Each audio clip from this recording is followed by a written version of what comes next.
സ്നേഹപൂർവ്വം ക്ഷമ സീരിയലിൻ്റെ ലേറ്റസ്റ്റ് എപ്പിസോഡിൻ്റെ റിവ്യൂയിലേക്ക് എല്ലാവർക്കും സ്വാഗതം. അങ്ങനെ രാധിക അച്ഛനോടും അമ്മയോടും പറയുവാണ്, നിങ്ങളല്ലേ എന്നെ വരുണുമായിട്ട് ഒന്നിപ്പിച്ചത്, എൻ്റെ എല്ലാ ആഗ്രഹവും സാധിച്ചു തരുന്നത് നിങ്ങളല്ലേ. അങ്ങനെയുള്ളപ്പോൾ ഞാൻ എൻ്റെ ഈ അച്ഛനോടും അമ്മയോടും അല്ലാതെ വേറെ ആരോടാണ് കടപ്പെട്ടിരിക്കുന്നത്? മോൾ സന്തോഷമായിട്ടിരിക്കുന്നുണ്ടല്ലോ, അത് മതി. പിന്നെ ഞങ്ങൾ ചെയ്യുന്നതെല്ലാം ഞങ്ങളുടെ കടമയല്ലേ. ഈ സമയം വിശ്വതി ചോദിക്കുന്നുണ്ട്, അല്ല മോളെ ഫിദാമേടത്തെ വിളിച്ചിട്ടില്ല. ആദ്യം അച്ഛനെ അമ്മയും വിളിച്ച് പറയാമെന്ന് വിചാരിച്ചു, അത് കഴിഞ്ഞ് മാഡത്തെ വിളിക്കാമെന്ന് വിചാരിച്ചു. എന്താണെങ്കിലും ഫിദാമേടത്തെ മറക്കാതെ വിളിക്കണം കേട്ടോ. ഞങ്ങളെപ്പോലെ മോളുടെ കാര്യങ്ങൾ അറിയാനായിട്ട് അവിടെ മാഡവും കാത്തിരിക്കുന്നുണ്ടാവും. ശരി അമ്മേ, ഞാനിപ്പോൾ തന്നെ വിളിച്ചോളാം. അല്ല മോളെ, വരണില്ലേ അടുത്ത്? വരണേ കുളിക്കാൻ പോയിരിക്കുവാണ്. രാത്രി ഞങ്ങൾ രണ്ടാളും കൂടി ഒന്നിച്ച് നിങ്ങൾ വിളിച്ചോളാം. എന്നാൽ ശരി. അങ്ങനെ പറഞ്ഞ് രാധിക കോള് കട്ട് ചെയ്യുവാണ്. ഈ സമയം ദേവനൊത്തിരി സന്തോഷമാകുവാണ്. ദേവൻ പറയണേ, എടോ രാധിക മോളുടെ സംസാരത്തിൽ നിന്ന് മനസ്സിലല്ലേ അവളുടെ മനസ്സിൽ എന്തോ ഒരു സന്തോഷമുണ്ടെന്ന്. ഒത്തിരി അനുഭവിച്ചത് എൻ്റെ കുട്ടി, അതിൻ്റെ എല്ലാം അവൾക്ക് പോയി തിരിച്ചു കിട്ടുന്നത്. ഇത്തരം പ്രശ്നങ്ങൾക്കിടയിലും നമുക്ക് ആശ്വാസമായിട്ട് തന്നതാണ് നമ്മുടെ മോളെ. അങ്ങനെ പറഞ്ഞ് രണ്ടാൾ സന്തോഷത്തോടു കൂടി നിൽക്കുവാണ്. പിന്നീട് കാണിക്കുന്നത് രാധിക ഫോണിൽ ഫിദയുടെ നമ്പർ സെർച്ച് ചെയ്തുകൊണ്ടിരിക്കുവാണ് കേട്ടോ. ഈ സമയത്ത് തന്നെ ഫിദ രാധികയുടെ ഫോണിലേക്ക് വിളിക്കുവാണ്. അതുകൊണ്ട് രാധിക തന്നെ ഷോക്കാകുക. അങ്ങനെ കോൾ എടുത്തിട്ട് ചോദിക്കണേ, ഇതെങ്ങനെയാണ് മാഡം? എന്തു പറ്റി? അല്ല, ഞാൻ മാഡത്തെ വിളിക്കണമെന്ന് വിചാരിച്ച് നമ്പർ നോക്കിക്കൊണ്ടിരിക്കുമായിരുന്നു. ആ കൃത്യസമയത്ത് തന്നെ മാഡം എന്നെ തിരികെ വിളിച്ചിരിക്കുന്നു. അതാണ് അമ്മയും മോളും തമ്മിലുള്ള മനപ്പൊരുത്തം. യാത്രയൊക്കെ എങ്ങനെയുണ്ടായി? മോള് ഇപ്പോൾ എവിടെയാണ്? ഞങ്ങളിപ്പോൾ ഒരു ഹോട്ടൽ റൂമിലാണ്. നിങ്ങൾ ഒരു കുഴപ്പമില്ലല്ലോ? എൻ്റെ സംസാരം കേട്ട് അറിഞ്ഞൂടെ എനിക്കൊരു കുഴപ്പമില്ലെന്നും. മോൾക്ക് എന്താവശ്യമുണ്ടെങ്കിലും എന്നെ വിളിക്കണം കേട്ടോ. വരുണിൻ്റെ കൂടെ ഉണ്ടല്ലോ. അപ്പോൾ പിന്നെ എനിക്ക് പ്രത്യേകിച്ച് എന്താവശ്യം വരാനാ? എന്നാലും ഞാൻ വിളിക്കാം കേട്ടോ. മാഡത്തിന് സുഖമല്ലേ? എനിക്ക് സുഖം മോളെ. എന്നാൽ ശരി, മോള് വെച്ചോ. ഉമ്മ. അന്നേരം രാധികൻ തിരികെ ഒരു ഉമ്മയൊക്കെ കൊടുക്കുവാണ്. അങ്ങനെ ശ്യാമക്ക് ഒത്തിരി സന്തോഷമാകുവാണ് കേട്ടോ. ശ്യാമ അങ്ങനെ അമൃതയുടെ അരികെ വന്നിരിക്കുവാണ്. അന്നേരം അമൃത ചോദിക്കുന്നുണ്ട്, എന്തായി മോള് സേഫല്ലേ? ഇപ്പോൾ ശ്യാമയുടെ സംശയവും ടെൻഷനും ഒക്കെ മാറിയില്ലേ? ഇത്രയും നേരം മോൾ അവിടെ എത്തിക്കാണോ, എന്തെങ്കിലും കുഴപ്പം പറ്റുമോ എന്നുള്ള ചിന്തയും ടെൻഷനൊക്കെ ആണല്ലോ, അതൊക്കെ മാറിയില്ലേ? എല്ലാം മാറി. അവൾ ഒത്തിരി സന്തോഷത്തിലാണ്. അല്ലെങ്കിൽ എല്ലാം തികഞ്ഞ വരുണിനെ പോലെ ഒരാളല്ലേ അവളുടെ കൂടെയുള്ളത്. പിന്നൊന്നും പേടിക്കാനില്ല. എനിക്ക് ആവശ്യത്തിന് പണമുണ്ട്. എന്നിട്ടും എനിക്ക് എൻ്റെ മോളെയും കൂട്ടി അവൾ ആഗ്രഹിക്കുന്ന സ്ഥലത്തൊന്നും കൊണ്ടുപോകാൻ പറ്റുന്നില്ലല്ലോ. അന്നേരം അമൃത പറയണേ, ഇതേ തുടങ്ങി. ഒരു ടെൻഷൻ മാറിയപ്പോൾ അടുത്ത സങ്കടം ഉണ്ടാക്കുന്ന കാര്യം ആലോചിക്കാൻ തുടങ്ങി. എൻ്റെ ശ്യാമേ, ആദ്യം ശ്യാമ ഒന്ന് സമാധാനമായിട്ടിരുന്നേ. ഇപ്പോൾ രാധികയെ അവളുടെ ഇഷ്ടങ്ങൾ നടത്തി കൊടുക്കാനും അവൾ ആഗ്രഹിക്കുന്ന സ്ഥലത്തൊക്കെ കൊണ്ടുപോകാനും വരുന്നുണ്ടല്ലോ. അതുകൊണ്ട് ഇനി ആവശ്യമില്ലാത്ത കാര്യങ്ങളോർത്ത് ടെൻഷനാവണ്ട. ഞാനെന്നാൽ അടുക്കളയിലേക്ക് ചെല്ലട്ടെ. അങ്ങനെ പറഞ്ഞ് ശ്യാമ അവിടെ നിന്നും പോകുവാണ്. പിന്നീട് കാണിക്കുന്നത് വരുൺ കുളിച്ചൊക്കെ കഴിഞ്ഞ് റെഡിയായി ഡ്രസ്സൊക്കെ ചെയ്തുകൊണ്ടിരിക്കുവാണ്. ഈ സമയം രാധിക ചെന്ന് വരുണിൻ്റെ ബട്ടൺസൊക്കെ ഇടുന്നുണ്ട്. അന്നേരം വരുൺ പറയണേ, ശ്രീമതി ഇപ്പോൾ മിടുക്കിയായല്ലോ. പിന്നെ ഇവിടെ അടുത്തൊരു ബീച്ചുണ്ട്. വൈകിട്ട് അവിടെ ചെന്ന് കഴിഞ്ഞാൽ അടിപൊളിയായിരിക്കും. നല്ല കുറേ കാഴ്ചകളൊക്കെ കാണാം. താൻ വേഗം കുളിച്ച് റെഡിയായി നിൽക്കുക. ഞാൻ അപ്പോഴേക്കൊന്ന് റിസപ്ഷനിൽ പോയിട്ട് ഒരു മെയിൽ പ്രിൻ്റ് ചെയ്തിട്ട് വേഗം വരാം. അങ്ങനെ പറഞ്ഞ് വരുൺ അവിടെ നിന്ന് ഇറങ്ങുവാണ്. ഇതേ സമയം തന്നെ ബെഞ്ചമിനാണെങ്കിൽ അവിടെയുള്ള ഒരു വെയിറ്ററിൻ്റെ വേഷം ധരിച്ച് മാസ്ക് ഒക്കെ വെച്ച് കയ്യിൽ രാധികേനെ കൊല്ലാനുള്ള കത്തിയൊക്കെ റെഡിയാകുവാണ്.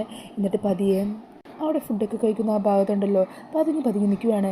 ഈ സമയം അവിടുത്തെ ഒരു സ്റ്റാഫ് ഒരു റൂമിലേക്ക് കൊണ്ടുപോകാനുള്ള ഫുഡൊക്കെ അടങ്ങിയ പ്ലേറ്റൊക്കെ ആയിട്ട് അവിടെ ഒരു ടേബിളിൽ കൊണ്ടുവന്ന് വെക്കുവാണ്. എന്നിട്ട് മറ്റു ചില സാധനങ്ങളും കൂടി എടുക്കാനായിട്ട് അകത്തേക്ക് പോകുവാണ് കേട്ടോ. ഈ തക്കത്തിന് വേഗം തന്നെ ബെഞ്ചമിൻ വന്ന് അയാളെടുത്ത് വെച്ച ആ പ്ലേറ്റ് ഉണ്ടല്ലോ അതും കൊണ്ട് അവിടെ നിന്ന് സ്ഥലം വിടുവാണ്. ഈ സമയം അയാൾ തിരിച്ചു വന്ന് പ്ലേറ്റ് നോക്കുവാണ് കേട്ടോ. അന്നേരം വേറൊരു സ്റ്റാഫും കൂടി വരുക. എന്താ അത് പറ്റി? എടാ, ഞാനിവിടെ 203 ഫുഡ് എടുത്ത് വെച്ചതാ, പക്ഷേ ഇപ്പോൾ കാണുന്നില്ല. വാ നമുക്ക് നോക്കാം. എങ്ങനെ പറഞ്ഞ് അവരത് ആ കാര്യം അന്വേഷിക്കാൻ പോയിരിക്കുവാണ്. ഇതേ സമയം ബെഞ്ചമിനാണെങ്കിൽ ആ ഒരു ഫുഡിൻ്റെ ട്രേയുമായിട്ട് വരുണിൻ്റെ രാധികയുള്ള റൂമിലേക്ക് നടന്നുകൊണ്ടിരിക്കുവാണ് കേട്ടോ. ബെഞ്ചമിൻ അങ്ങനെ അങ്ങോട്ടേക്ക് വരുമ്പോഴായിരിക്കും വരുൺ റൂമിന് പുറത്തേക്ക് പോകുന്നത് ബെഞ്ചമിൻ കാണുന്നത്. ബെഞ്ചമിൻ അങ്ങനെ മറിഞ്ഞു നിന്ന് അത് ശ്രദ്ധിക്കുവാണ്. ഈ സമയം വരുൺ അവിടെ ലിഫ്റ്റിൽ കയറി പോയെന്ന് ഉറപ്പാക്കിയതിനു ശേഷം ബെഞ്ചമിൻ നേരെ രാധികയുടെ റൂമിലേക്ക് ചെല്ലുക. ഈ സമയം രാധികയാണെങ്കിൽ ആ ബാൽക്കണിയിൽ അവിടെയുള്ള ജനലിൻ്റെ അവിടെ നിന്ന് പുറത്തേക്കുള്ള വ്യൂ ഒക്കെ നോക്കിക്കൊണ്ട് നിൽക്കുമായിരിക്കും. അന്നേരം ബെഞ്ചമിൻ പതിയെ വാതിൽ തുറന്ന് അകത്തേക്ക് കയറി ആ ഒരു ഫുഡിൻ്റെ ട്രേ മേശപ്പുറത്ത് വെക്കുവാണ്. എന്നിട്ട് അതിലൊളിപ്പിച്ചിരിക്കുന്ന കത്തി കയ്യിലെടുത്ത് രാധികയെ കുത്താനായിട്ട് രാധികയുടെ അരികിലേക്ക് ചെല്ലുവാണ് കേട്ടോ. പെട്ടെന്നായിരിക്കും വരുൺ വന്ന് ഡോർ തുറക്കുന്നത്. അന്നേരം പെട്ടെന്ന് തന്നെ ബെഞ്ചമിൻ ആ കത്തിയങ്ങ് ഒളിപ്പിച്ച് ഫുഡിൻ്റെ ട്രേയുടെ അടുത്തേക്ക് തിരിയുവാണ്. ഈ സമയം ആവശ്യം കേൾക്കുമ്പോൾ രാധികയും പെട്ടെന്ന് തിരിയുവാണ് കേട്ടോ. അന്നേരം തൻ്റെ തൊട്ട് ബാക്കിൽ നിൽക്കുന്ന ബെഞ്ചമിനെ കാണുന്നതും രാധിക പെട്ടെന്ന് ഒച്ച വെക്കുക. അയ്യോ, നിങ്ങളിത് എപ്പോഴാണ് വന്നത്? ഈ സമയം വരുൺ വന്ന് അയാളെ ചോദ്യം ചെയ്യുക. നിങ്ങളെന്തിനാ ഇപ്പം ഇങ്ങോട്ട് വന്നത്? അത് പിന്നെ സാർ, ഞാൻ ഓർഡർ ചെയ്ത് ഫുഡ് തരാൻ വന്നതാ. ഫുഡോ? ഞാൻ ഇവിടെ നിന്നൊന്നും ഓർഡർ ചെയ്തില്ലല്ലോ. രാധികെ, താൻ എന്തെങ്കിലും ഫുഡ് ഓർഡർ ചെയ്തോ? ഇല്ല, ഞാനൊന്നും ഓർഡർ ചെയ്തിട്ടില്ല. നിങ്ങളിവിടുത്തെ ഒരു സ്റ്റാഫല്ലേ? എന്നിട്ട് ഇതുപോലെയാണോ ഗസ്റ്റുകളുടെ റൂമിലേക്ക് കയറി വരേണ്ടത്? ഡോർ നോക്ക് ചെയ്തിട്ട് അനുവാദം വാങ്ങിച്ചിട്ട് വേണ്ടി വരാൻ. അത് ഞാൻ വിളിച്ചതാണ്. മേഡം കേട്ടില്ലാന്ന് തോന്നുന്നു. രാധികെ, താൻ അങ്ങനെ എന്തെങ്കിലും കേട്ടോ? ഇല്ല, ഞാൻ പെട്ടെന്ന് വരുൺ വന്ന ഒച്ച കേട്ടപ്പോഴാണ് തിരിഞ്ഞത്.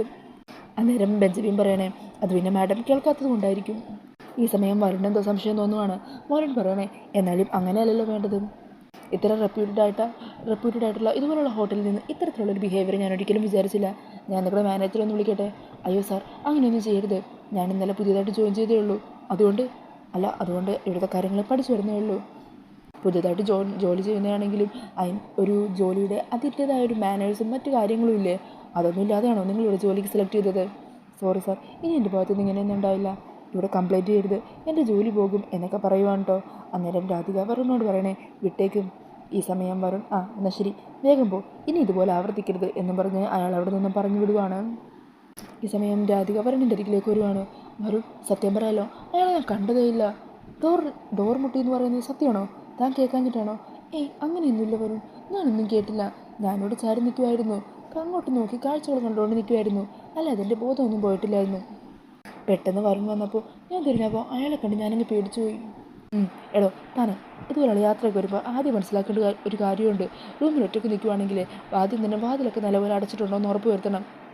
അല്ലെങ്കിൽ ഇതുപോലുള്ള ഒരു രാക്ഷസന്മാർ വന്ന് എൻ്റെ സീതയെ ഇങ്ങനെ പിടിച്ചുകൊണ്ട് പോയാലോ? അത് കേട്ടിട്ട് രാധിക ചിരിക്കുവാണ് കേട്ടോ. എന്നിട്ട് വരുണിനെ കെട്ടിപ്പിടിച്ച് ഇങ്ങനെ നിൽക്കുവാണ്. പിന്നീട് കാണിക്കുന്നത് ഹോസ്പിറ്റലിൽ നിൽക്കുന്ന സൂര്യനെയും കൽപ്പനേനെയും പത്മിനിനെയും ഒക്കെ കേട്ടോ. സൂര്യ പറയണേ, ഞാൻ 2-3 തവണ ഗൗതമിൻ്റെ ഫോണിലേക്ക് വിളിച്ചു, പക്ഷേ ഫോൺ സ്വിച്ച് ഓഫാ. അന്നേരം പത്മിനി ചോദിക്കുന്നുണ്ട്, അല്ല ഗൗതമിൻ്റെ ഫ്രണ്ട്സിനെ മറ്റും അറിയോ? എനിക്കങ്ങനെ ആരെയും പരിചയമില്ല. മോനെ, നീ എങ്ങനെയെങ്കിലും ഈ കാര്യം ഗൗതമിനെ ഒന്ന് അറിയിക്കാൻ നോക്കണം. അവൻ കാര്യങ്ങളൊക്കെ മനസ്സിലാക്കി അത് നമുക്കൊരാശ്വാസമല്ലേ? ഞാൻ ട്രൈ ചെയ്യാമേ. ഈ സമയത്തായിരിക്കും ഓരോ ഡോക്ടർ അങ്ങോട്ടേക്ക് വരുന്നത്. ഡോക്ടറെ കാണുന്നതും സൂര്യ കാര്യങ്ങൾ തിരക്കുക. ചെറിയമ്മയ്ക്ക് ഇപ്പോൾ എങ്ങനെയുണ്ട്? പൾസ് വേരിയേഷനൊക്കെ ഓക്കെ ആയിട്ടുണ്ട്, പക്ഷേ ഇപ്പോഴും ആൾ അൺകോൺഷ്യസാണ്. നമുക്കിപ്പോഴും കൃത്യമായിട്ടൊന്നും പറയാൻ പറ്റില്ല. സൂര്യ, താനൊന്ന് വരൂ. അങ്ങനെ പറഞ്ഞ് സൂര്യയും കൂട്ടി ഡോക്ടർ അങ്ങോട്ടേക്ക് മാറി നിന്ന് സംസാരിക്കുകയാണ്. ഈ സമയം കൽപ്പനയാണെങ്കിൽ പത്മിനിയെ ഒന്ന് ഭയപ്പെടുത്തിയേക്കാന്ന് വിചാരിച്ച് ഓരോ കാര്യങ്ങൾ പറയാൻ തുടങ്ങുക. എന്നാലും എനിക്കിപ്പോൾ ചെറിയമ്മയുടെ കാര്യത്തിനേക്കാളും പേടി അമ്മയുടെ കാര്യമാണ്. ഇതിപ്പോൾ പോലീസ് കേസും മറ്റുമൊക്കെ ആകുമല്ലോ. അങ്ങനെ ആയിക്കഴിഞ്ഞാൽ പോലീസുകാർ സംശയിക്കാൻ പോകുന്നത് അമ്മേനെയും രാധികേനെയൊക്കെ ആയിരിക്കും. ഈ പ്രായത്തിൽ അമ്മയും ജയിലിലേക്കൊക്കെ കയറേണ്ടി വരുമെന്ന് ഓർക്കുമ്പോഴാണ്. അതിന് ഞാൻ എന്ത് ചെയ്തിട്ടാ കൽപ്പന ഇങ്ങനെ ഒക്കെ സംസാരിക്കുന്നത്? ഉർവശി ഓരോന്നും കാണിച്ചു കൂട്ടുന്നതിന് ബാക്കിയുള്ളവരെന്ത് പിഴിച്ചു? അന്നേരം കൽപ്പന പറയണേ, പുറമേ നിന്നുള്ള ഒരാൾ നോക്കുമ്പോൾ എന്താ കാര്യം? ചെറിയമ്മയെ വീട്ടിൽ നിന്ന് ഇറക്കി വിട്ടു. അത് തന്നെയല്ലേ ചെറിയമ്മയെ ഈ ആത്മഹത്യയിലേക്ക് നയിച്ചത്. നാട്ടുകാരൊക്കെ അങ്ങനെയല്ലേ ഓരോന്ന് പറഞ്ഞ് കഥ ഇറക്കുള്ളൂ. ഈ സമയം പത്മിനി പറയണേ, ഉർവശി വെറുതെ ഒന്നുമല്ലല്ലോ ഇറക്കി വിട്ടത്. അവൾ ചെയ്ത തെറ്റിൻ്റെ ശിക്ഷയായിട്ടല്ലേ അവൾ ഇറക്കി വിട്ടത്. അതിൻ്റെ കാര്യം നെറ്റിലൊട്ടിച്ച് വെച്ച് നടക്കാൻ പറ്റുമോ? പറയുന്നവരങ്ങനെ പറയട്ടെ, നമുക്കറിയാമല്ലോ സത്യം എന്താണെന്ന്.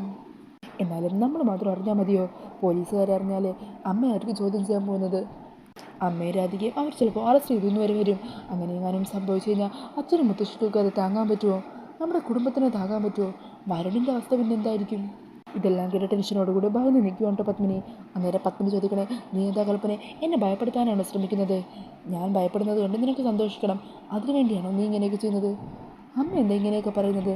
ഞാൻ നടക്കാൻ സാധ്യതയുള്ളൊരു കാര്യം മുമ്പേ പറഞ്ഞു എന്നല്ലേ ഉള്ളൂ. അങ്ങനെ കൽപ്പനയുടെ വാക്കുകളെല്ലാം കേട്ട് ഭയന്ന് ടെൻഷനോട് കൂടി ഇരിക്കുന്ന പത്നിയാണ് കേട്ടോ കാണിക്കുന്നത്.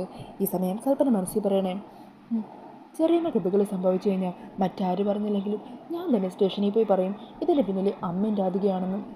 കാണുമെങ്കിലും അങ്ങനെ ഇനി എല്ലാവരുടെ മുമ്പിലും തല ഉയർത്തിപ്പിടിച്ച് നടക്കണ്ട. അങ്ങനെ പറഞ്ഞ് നിൽക്കുവാണ് കേട്ടോ കൽപ്പന. പിന്നീട് കാണിക്കുന്നത് വരുണും രാധികയും കൂടി ആ ഹോട്ടലിനോടുള്ള ഫുഡിൻ്റെ ഏരിയയിൽ വന്ന് ഭക്ഷണം കഴിച്ചുകൊണ്ടിരിക്കുന്നതാണ്. ഈ സമയം രാധിക ഭക്ഷണം കൈകൊണ്ട് കഴിക്കാൻ തുടങ്ങുമ്പോൾ വരുൺ പറയണേ, എടോ, താൻ എന്തായി കാണിക്കുന്നത്?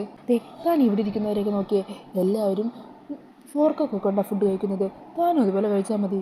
അയ്യോ വരുൺ, എനിക്കതൊക്കെ കൊണ്ട് കഴിച്ച് ശീലമില്ല. ഇങ്ങനെയല്ലേ ശീലിക്കുന്നത്? ഇതൊന്ന് ട്രൈ ചെയ്ത് നോക്കിക്കേ. അങ്ങനെ പറഞ്ഞ് രാധികയോട് ഫോർക്കൊക്കെ കൊണ്ട് ഫുഡ് കഴിക്കാൻ പറയുവാണ് കേട്ടോ. ഈ സമയം രാധിക അത് വെച്ച് കഴിക്കുന്നുണ്ട്. അന്നേരം വരുൺ പറയണേ, എങ്ങനെയുണ്ട്?